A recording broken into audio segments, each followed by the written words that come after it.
प्रेक्षकांनो, आपला ठरलं तर मग ही लोकप्रिय मालिका आज ॲप्लिकेशनवर आलीच नाहीये, त्यामुळे मी तुम्हाला प्रेमाची गोष्ट ही मालिका आधी देतेय. ठरलं तर मग ही मालिका माझ्या आवाजात ऐकण्यासाठी सबस्क्राईब मात्र नक्की करून ठेवा चॅनलला, म्हणजे रिव्ह्यू आल्यास तुम्हाला कळेल. तर आता प्रेमाची गोष्ट या मालिकेत खूप मोठा ड्रामा झालाय आज, अगदी इमॅजिनेशनच्या पलीकडे. या इंद्राताई रडायला लागल्यात की माझी नात त्या माधवी त्यांच्या दार ठोठावतायत, पण त्यांच्या दाराला असते कुलूप. आता ह्या सागरची बहीण आली आहे, तिचे वडील म्हणतात तू कस काय आलीस एवढ्या रात्रीची. तेव्हाही म्हणते अगं शर्मिलाने कळवलं तर झोपच उडाली ग मम्मी माझी. आणि या इंद्राताई रडायला लागतात, बघ ना आपल्या सईला पळवलं. सागर म्हणतो मम्मी थोडीशी शांत बसशील का, मी त्या मुक्ताला फोन लावतोय, थांब जरा. इकडे सावनीची पार्टी सुरू असते आणि तिथे मुक्ता पोहोचते आणि ती म्हणते सईची आई कोण आहे. आता सावनी पटकन समोर येते आणि म्हणते मीच आहे सईची आई. का काय झालं. तेव्हा मुक्ता सांगते की हे बघा तुमच्या सईला ना दवाखान्यात ॲडमिट केलंय, कन्सर्न फॉर्मवर तुमची सही हवी आहे. मी सगळं करू शकते पण आई म्हणून तिची सही नाही ना करू शकत, मी तिची शेजारी आहे. आता हर्षवर्धन म्हणतो तिचा वडील कुठे सागर, आणि तुम्ही इथे का आलात डायरेक्ट. तेव्हा ही मुक्ता म्हणते हे बघा मी त्यांना कॉल करते पण ते फोन उचलत नाहीये, मला ॲड्रेस मिळाला तुमचा म्हणून मी थेट इथे पोहोचली आहे. आता सईची आई म्हणजे सावनी खूपच पॅनिक होते. खरं तर प्रेक्षकांना मुक्ता डायरेक्ट घरी जाऊन सागरला तिने सांगितलं असतं तर एवढा ड्रामा क्रिएटच झाला नसता. असो, आता मालिका वाढवायची असते तर काय. तर आता ही मुक्ता म्हणते हे बघा त्यांचा फोन लागत नाहीये, तुम्ही प्लीज चला. सईची तब्येत जास्ती आहे, तिला कफ सिरपचा डोस एक्सपायर कफ सिरपचा डोस जास्ती देण्यात आला आहे. आता तो जो हर्षवर्धन आहे तो सावनीचा हात धरतो आणि म्हणतो नाही सावनी कुठेही येणार नाहीये. मुक्ता म्हणते असं काय करताय, अहो सईची तब्येत जास्ती आहे, तिची आई तिथे पोहोचणं गरजेचं आहे ना. आता ही सावनी पण हर्षवर्धनची बात घालू लागते, हे बघ मी तिथे सागरशी बोलणार नाहीये. आता इकडे सागर मात्र त्याच्या आईला म्हणत असतो मुक्ताचा फोन स्विच ऑफ आहे आणि या इंद्राताई मोठ्या मोठ्याने आरडाओरडा करत असतात, माझ्या नातीला काही झालं तर मी सोडणार नाही त्यांना. आता ते सागरचे वडील म्हणत असतात जरा शांत राहा, अरे काहीतरी गैरसमज झालेला दिसतोय. पण त्या इंद्राताई म्हणतात तुम्हाला काही कळतं का सागरचे पप्पा, तुम्ही त्यांची बाजू का घेताय. सागर मी कोयत्यानं सोलून काढीन त्या पोरीला, माझी नात मला पाहिजे, चाल आपण आधी पोलीस कंप्लेंट करू. आणि त्या खूप रडत असतात सागर जवळ. पण या सागरची बहीण जरा अतिच क्रूर दाखवली आहे प्रेक्षकांनो. असं का दाखवतात मालिकेत बहिणीला देवासच ठाऊक. आता ती जी बाई आहे ना ती सागरची बहीण स्वाती, ती त्या शर्मिलाला ओरडते, काय गो तुला इथे सईची काळजी घ्यायला पाठवलं होतं ना, काय केलंस ग, कुंभकर्णासारखी झोपून होतीस. आता गपचूप त्या औषधाची बाटली माझ्या हातात दे आणि निघ इथून. सईच्या जर केसाला जरी धक्का लागणार सोडणार नाही मी तुला.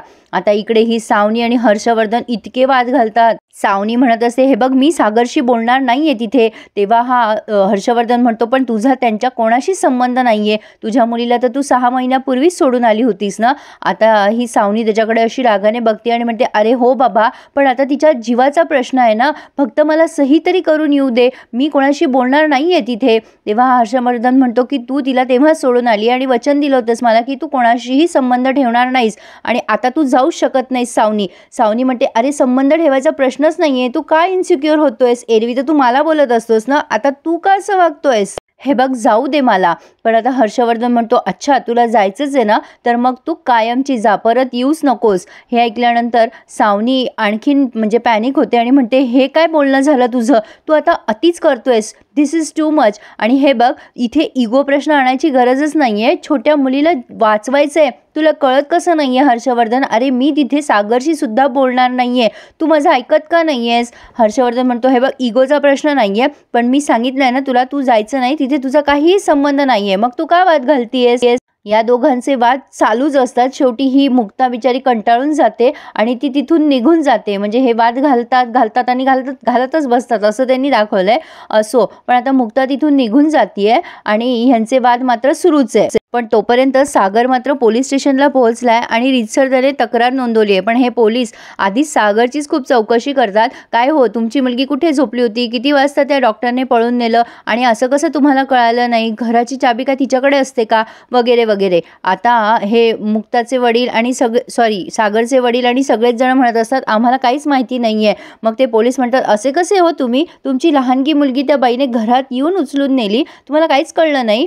ते सागरचे वडील म्हणतात हे बघा खरंच आम्हाला काहीच माहिती नाही आहे, रात्रीची वेळ होती. आता सागर खूप चिडतो त्यांच्यावर आणि म्हणतो हे बघा हे जरा अति करताय तुम्ही, आम्ही गुन्हेगार नाही आहोत, आम्ही कंप्लेंट नोंदवायला आलो आहे ना, तुम्ही आम्हालाच काय गेम शो सारखे प्रश्न विचारताय, हे झालं होतं का, ते झालं होतं का, आम्हाला माहीत असतं तर आम्ही इथे आलो असतो का तुमच्याकडे, आम्हीच नसती आणली का आमच्या मुलीला शोधून.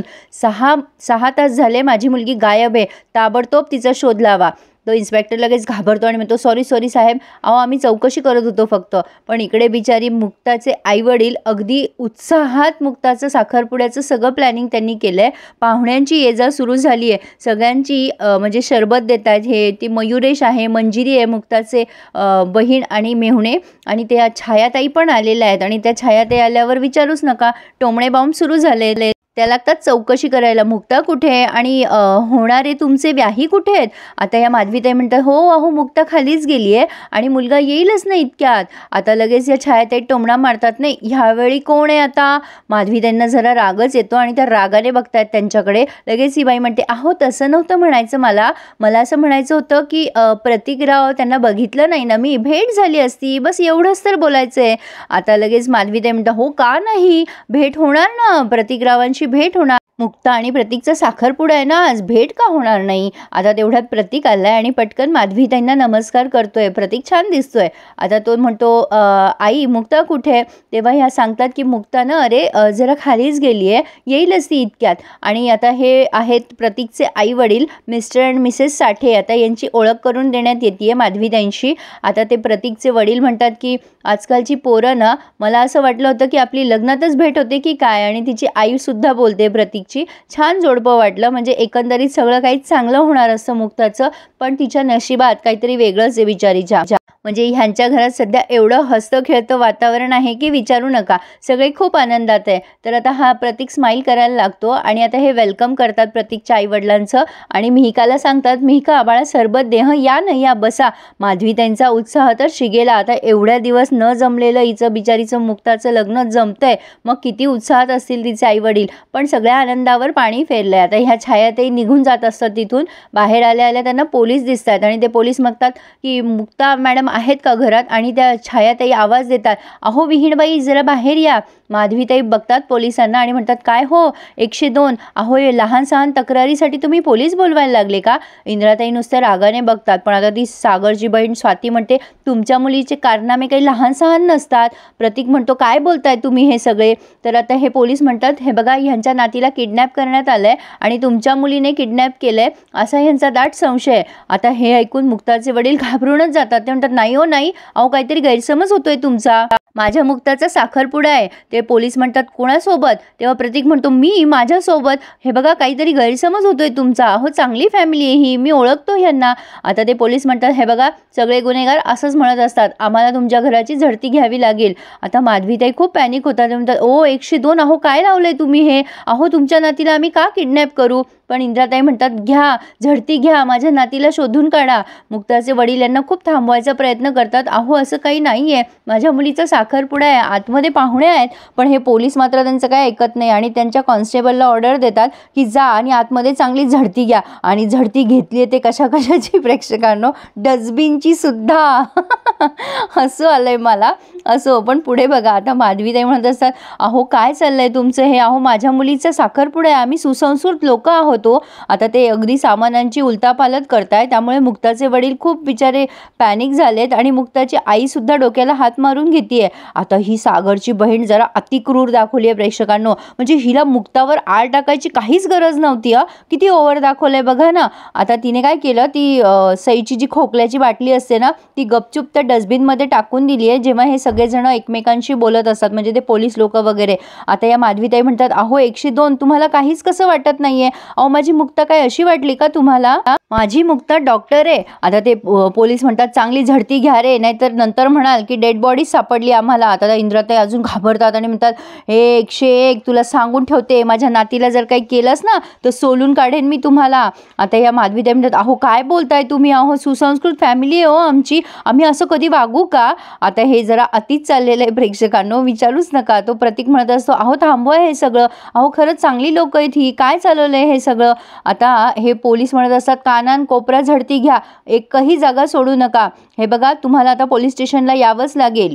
लगेच ती स्वाती म्हणते, हो ना, ह्यांच्या मुलीला ना सवयच होती आमच्या मुलीच्या नावाने घरात घुसायची, सागरला भेटायची. माधवीताई म्हणतात, ए बाई अगं काय बोलतीयस तू, तोंड सांभाळून बोल. अगं तुमच्या मुलाकडे डुंकूनही बघणार नाही आम्ही, ते उगा आमचा काहीतरी गैरसमज झाला होता म्हणून. पण आता इंद्राताई मात्र तिच्याकडे रागाने बघत असतात आणि हा सागर मात्र बाहेर आरामात उभा आहे. सागर, तो लकी आणि त्याचे वडील काहीही करत नाहीये, ते नुसतं तमाशा बघतायत. आता ही लगेच ही बाई आहे ना छायाबाई, ती मयुरेशची आई, ती म्हणते, म्हणजे ही छायाबाई टोमणे मारायला लागते. तसं तर मुक्ताला मूल होत नाही म्हणून तिला लहान मुलं आवडतात. तो मयुरेश म्हणतो, आई काय बोलतेस तू, अगं वेळ काय काळ काय, तुला काही कळतं की नाही. आता ती बाई म्हणते, अरे हो रे, पण मुक्ताने असं त्या मुलीला पळवायला नको होतो, हे जरा अतिच झालं नाही. शेवटी मुक्ताचे वडील डोक्याला हात मारतात, काय गोंधळ चाललाय हा. आता या इन्स्पेक्टरला अजून क्लू मिळाल्यासारखं झालंय. इकडे ही सई शुद्धीवर आली आणि मुक्ताला जवळ घेतीये आणि म्हणतीये, मुक्ता आंटी तू इथे थांब. मुक्ता म्हणत असते, हो राजा मी आहे तुझ्याजवळ. आणि मुक्ता मनात म्हणत असते, बरं झालं मी कोणाचीही वाट न बघता त्या फॉर्मवर सही केली, म्हणजे या सईची आई म्हणून मुक्ताने सही केली आहे. आता हे मुक्ताचे वडील बिचारे इकडे हातपाया जोडतायत, अहो आमच्या मुक्ताने काही केलं नाही हो, आम्हाला सोडा तुम्ही. पण आता बघा प्रेक्षकांनो, ती जी कॉन्स्टेबल ताई आहेत ना, त्यांनी डस्टबिनमध्ये तपासणी केली आहे आणि त्या औषधाची बाटली फक्त तेवढीच दिसली बरं का त्यांना, बाकीचा कचरा नाही दिसला. आणि ती बाटली काढून त्या पोलिसांसमोर नेली आणि म्हणतात, हे बघा ही बाटली आहे औषधाची. त्यात लगेच या इंद्राताई म्हणतात, ही तर माझ्या सईची आहे. म्हणजे बघा प्रेक्षकांनो, सईला तपासायचं होतं पण डस्टबिनची बाटली चेक केली. आणि ते इन्स्पेक्टर बघतात आणि मग इथेच त्यांनी हा रिव्ह्यू पूर्ण केला आहे. पण पुढे आता त्या मुक्ताच्या आईवडिलांना बिचाऱ्यांना फरफटतच नेतात ते पोलीस स्टेशनला. सगळे थांबा थांबा म्हणत असतात, म्हणजे मुक्ताचेच घरचे. पण सागर मात्र तिथे तमाशा बघतोय. आता सागरलाही माहिती आहे की मुक्ता किती जेन्युइन आहे, पण बिचारी ती मुक्ता आल्यावर त्या इंद्राताई घट्ट तिचा हात धरतात आणि म्हणतात, ए माझी नात कुठे कुठे किडनॅप केलं सांग. मुक्ता म्हणते, अहो असं काय बोलताय, ती गाडीत झोपली आहे माझ्या. आणि मुक्ता सुद्धा सईला न घेताच वर आली आहे, किती मज्जा ना. आणि सई गाडीत आरामात झोपलेली असते. सागर जाऊन तिला घेऊन येतोय वर. आणि आता ही मंजिरी सांगते, अगं मुक्ता तू यांच्या नातीला किडनॅप केलं म्हणून यांनी पोलीस कंप्लेंट केली ग, आई बाबा जेलमध्ये, फरफटत नेलं ग आई बाबांना. आणि मुक्ता पोलीस स्टेशनला जाते आणि खूप रडायला लागते तिच्या आईवडिलांची अवस्था बघून. पण सागर मात्र ढिम्म. प्रेक्षकांनो, ही सगळी परिस्थिती दाखवताना बऱ्याच गोष्टींची सांगड व्यवस्थित जमलेली नाहीये. असो मालिका आहे, असं होणारच, पण अगदी हिंदी मालिकेसारखा मेलोड्रामा झाला असं म्हणायला हरकत नाहीये. आवडला ना माझ्या आवाजात रिव्ह्यू ऐकायला, तर मग वाट कसली बघ चॅनलला पटकन सबस्क्राईब करा आणि माझे सगळे रिव्ह्यूज एन्जॉय करा. आणि ठरलं तर मग आल्या आल्या लगेच अपलोड होईल, त्यासाठी सबस्क्राईब करा.